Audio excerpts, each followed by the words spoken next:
Willkommen zu den Übungsgesprächen auf Deutsch mit Geschichten. Bist du bereit, dein Deutsch zu üben und fließender zu werden? Lass uns anfangen.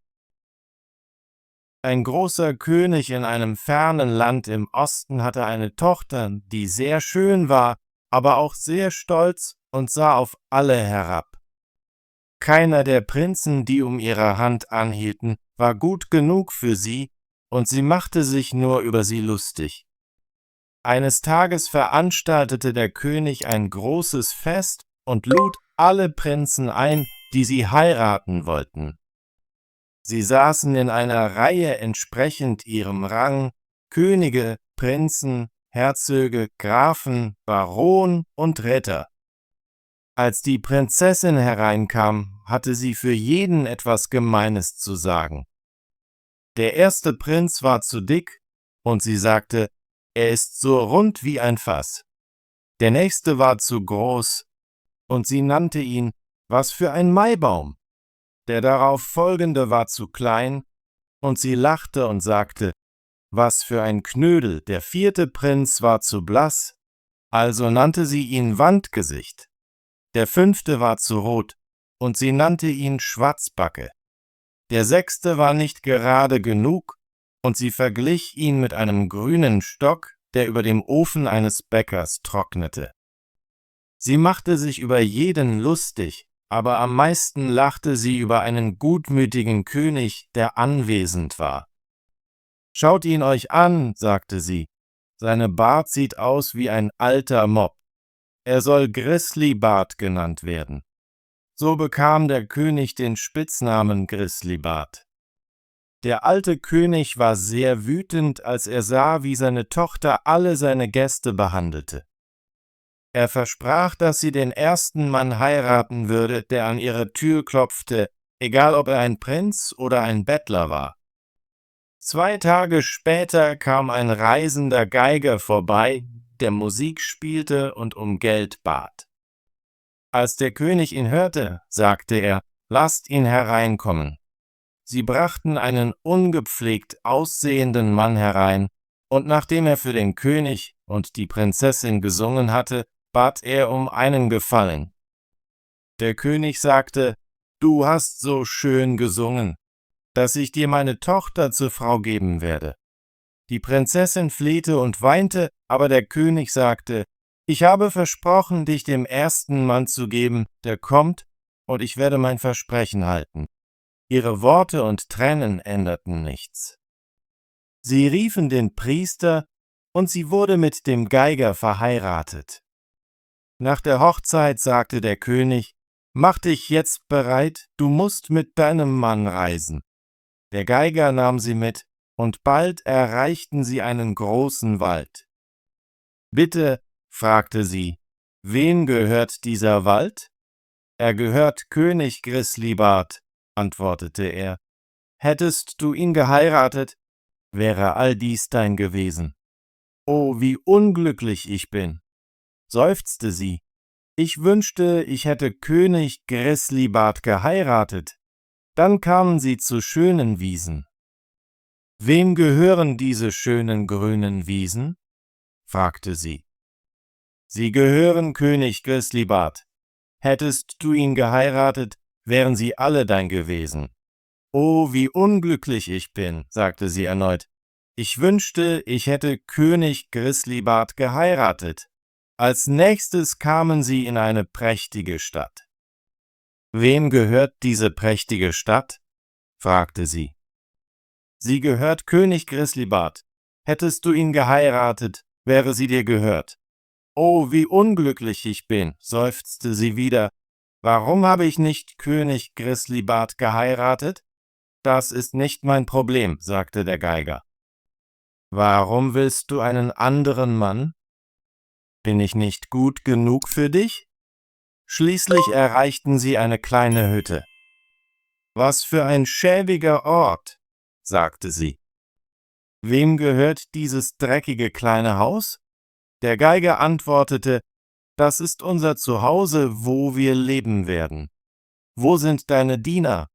Fragte sie. Was brauchen wir Diener? Sagte er.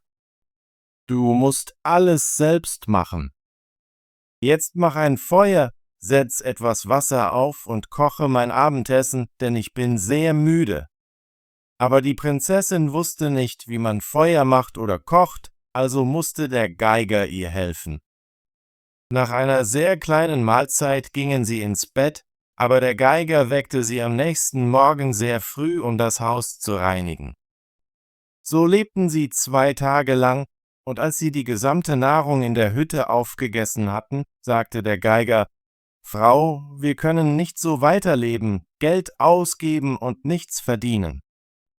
Du musst lernen, Körbe zu flechten.« Er ging hinaus, schnitt einige Weidenzweige und brachte sie mit nach Hause, damit sie flechten konnte. Aber das machte ihre Finger sehr wund. »Diese Arbeit ist nichts für dich«, sagte er. »Versuche es stattdessen mit dem Spinnen. Vielleicht kannst du das besser.« Also versuchte sie zu spinnen, aber die Fäden taten ihren Fingern weh, bis sie bluteten. »Sieh mal«, sagte der Geiger, »du kannst nichts. Was für ein schlechter Fang ich gemacht habe. Ich werde versuchen, ein Geschäft mit Töpfen und Pfannen zu starten, und du kannst sie auf dem Markt verkaufen.« »Oh nein«, rief sie, »wenn mich jemand aus dem Hof meines Vaters sieht, der auf dem Markt verkauft, werden sie sich über mich lustig machen.« Aber ihr Mann kümmerte sich nicht darum und sagte, sie müsse arbeiten, wenn sie nicht verhungern wolle. Zunächst lief das Geschäft gut, denn viele Leute kamen, um von einer so schönen Frau zu kaufen, und sie bezahlten, ohne die Waren mitzunehmen. Sie lebten davon, solange es dauerte. Dann kaufte ihr Mann mehr Waren, und sie stellte ihren Stand auf dem Markt auf. Aber bald kam ein betrunkener Soldat vorbei, ritt mit seinem Pferd in ihren Stand und zerbrach all ihre Sachen in winzige Stücke. Sie begann zu weinen und wusste nicht, was sie tun sollte. »Was wird nun aus mir?«, sagte sie. »Was wird mein Mann sagen?« Sie eilte nach Hause und erzählte ihm alles. »Wer hätte gedacht, dass du so dumm sein würdest«, sagte er, »einen Stand mit zerbrechlicher Keramik in eine belebte Ecke des Marktes zu stellen. Aber hör auf zu weinen. Du bist nicht gut in dieser Arbeit, also bin ich zum Palast des Königs gegangen und habe gefragt, ob sie eine Küchenmagd brauchen, und sie haben gesagt, dass sie dich nehmen würden. Dort wirst du genug zu essen haben.« So wurde die Prinzessin Küchenmagd und machte all die schmutzige Arbeit für den Koch, durfte aber etwas von dem übrig gebliebenen Essen mit nach Hause nehmen, und davon lebten sie. Sie war noch nicht lange dort, als sie hörte, dass der älteste Sohn des Königs vorbeikam, um zu heiraten. Sie ging zu einem der Fenster und schaute hinaus. Alles war vorbereitet, und alle bunten Farben des Hofes waren zu sehen. Sie fühlte sich sehr traurig über ihren Stolz und ihre Dummheit, die sie so tief gesenkt hatten.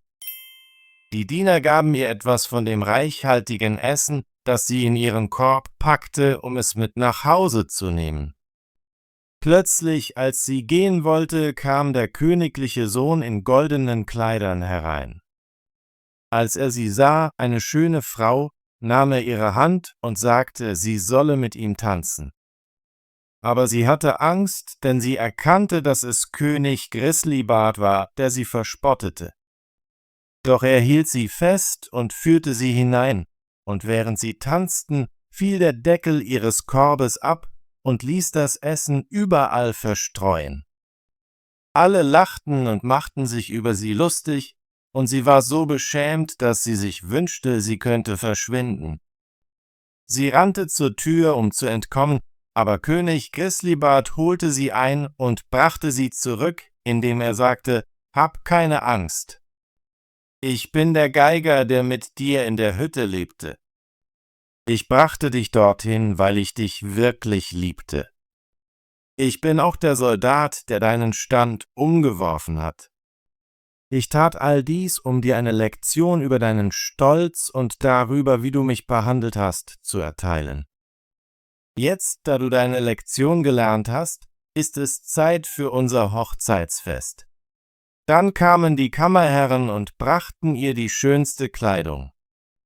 Ihr Vater und sein ganzer Hof waren bereits dort und empfingen sie zurück zur Hochzeit.